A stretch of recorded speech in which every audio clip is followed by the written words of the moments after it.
That is not the way the system is supposed to work. Travis County District Attorney José Garza facing continued backlash after missteps led to the release of 2 murder suspects and questions about how his office is prosecuting felony cases. The only deadline that the state has is to indict a case before the statute of limitation runs. Now he's doubling down on his interpretation of the law and how swiftly his office pursues indictments. It turns decades of legal opinion and prosecutor operations across Texas upside down and raises due process concerns for jailed defendants. Meanwhile, the KVUE Defenders uncover more examples of defendants languishing in jail without being indicted. Senior reporter Tony Plahetsky has this KVUE Defenders exclusive.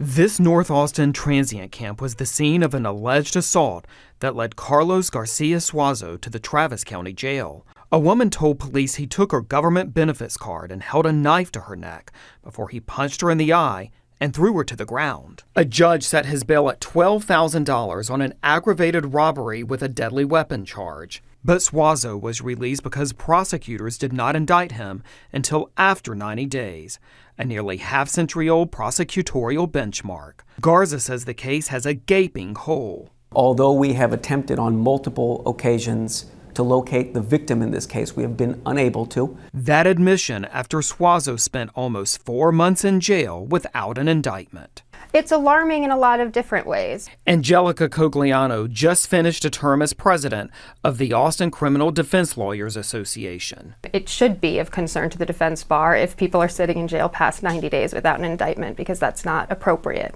And tonight, the KVUE Defenders reveal the breakdown in the system that started it all. The issue erupted last month after the KVUE Defenders revealed Travis County prosecutors did not bring indictments against 2 murder suspects within 90 days, leading to their release. Under a 1977 provision in the state criminal code titled Release Because of Delay, a felony defendant must be released if they are not indicted in 90 days. The provision is intended to protect the rights of the accused and ensure a speedy trial. This is one of the main internal deadlines within any prosecution's office. Charlie Baird is a former district judge and former judge on the state's highest criminal court.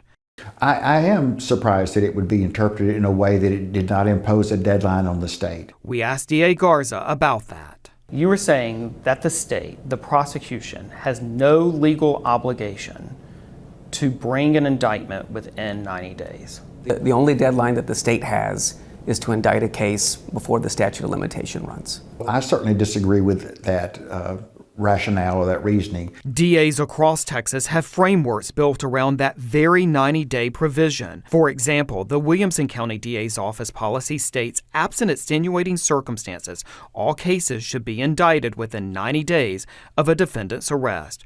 Prosecutors should constantly monitor the status of unindicted cases and immediately report a missed deadline resulting in a release. We sat down with Garza twice in 2 weeks. Do you know how many people are in jail right this minute today who have been there for more than 90 days who have not been indicted? I do not. The KVUE Defenders obtained the answer from Travis County courts. Records show that on the day we first broke the story about those 2 murder suspects, 26 defendants remained in jail without indictments within 90 days. Some of them were not eligible for release because they had ICE holds, they were wanted in other counties, or they hadn't shown up to previous court appearances. Brahim El Hanawi has been in jail the longest, 226 days without an indictment for the charge DWI third or more. Garza says prosecutors were waiting for out-of-state records of previous arrests for 7 months. He pleaded guilty to a misdemeanor Friday and received credit for time served. Somebody sitting in jail for 220-something days is clearly excessive and clearly an abuse of the system. 4 defendants have since been released because prosecutors rejected their cases after 115 days in jail or longer. They include Dustin Shaw, freed after 120 days on a drug possession charge. For the reason, defendant's time served. This acknowledgement from Garza after Shaw stayed locked up for almost 4 months. So Dustin Shaw is also a case where we simply do not have the evidence in that case. Records show in the 2 weeks since we began asking, prosecutors have brought indictments against 11 of the 26. including José Luis Ochoa, indicted on day 115 of sitting in jail on a family violence charge after he allegedly strangled his ex-girlfriend. Others remain in jail, unindicted, awaiting hearings. The state needs to keep up and make sure they do their job in a timely manner, both to protect the community so that defendants don't get released like we're talking about in these kinds of cases, and to make sure that somebody who is innocent isn't just sitting and waiting for evidence to be brought against them, isn't just sitting and waiting for their day in court for no reason. Garza says since the controversy in the murder cases, his office has directed prosecutors to attempt to indict cases within 90 days. To the question of whether we have an obligation or a deadline of indicting these cases within 90 days, the answer is no. But it is still our expectation that in appropriate cases, our prosecutors are indicting these cases timely. But Garza and his administration face growing concern from judges to defense attorneys to law enforcement. Our officers here dedicate a lot of time, not only to the case, but to get justice for this victim. Austin's new police chief, Lisa Davis, is in her 5th month on the job. If there's work to do, we have to figure out what that is and what that looks like to get those indictments faster and to keep these violent people off the street. Part of the issue of not indicting cases in 90 days is Garza's legal interpretation and approach.